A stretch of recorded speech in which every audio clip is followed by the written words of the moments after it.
সেদিন গেছিলাম ইডলিগোর ইডলি ট্রাই করতে। ওদের উল্টোডাঙায় দুটো ঝাঁ চকচকে আউটলেট খুলেছে। আমি এই দিকেরটায় গেছিলাম। দেখতেই পাচ্ছ আউটলেটটা কতটা ঝাঁ চকচকে।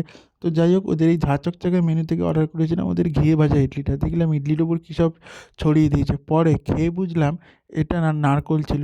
আর ওদের সাম্বারটা আর যে নারকোলের চাটনিটা সেটাও খেতে বেশ সুন্দর। তবে আমার খুব একটা আহামরি কিছু লাগেনি।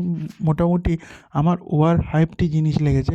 তো যাই হোক, অর্ডার যখন দিয়েছি খেতে তো হবেই, নাহলে আমার টাকাই জলে চলে যাবে। তো যাই হোক, এখান থেকে ইডলিটা খেয়ে তার পাশের দোকানে গেছিলাম, যারা 30 বছর ধরে ওখানে উল্টোডাঙায় ইডলি বিক্রি করছে। তোমরা যদি উল্টোডাঙায় গিয়ে থাকো নিশ্চয়ই দোকানটা চিনে থাকবে। তো যাই হোক, এই যে ইডলিটার প্ল্যাটারটা দেখছো মাত্র 30 টাকা, তার সাথে দিয়েছিল চাটনি আর সাম্বার, যেটা ওরাও দিয়েছিল। তবে ভাই সত্যি কথা বলতে আমার এই 30 টাকার ইডলিটাই বেশি ভালো লেগেছে। তাই তোমরা যদি উল্টোডাঙায় যাও এই 30 টাকার ইডলিটাই খেও।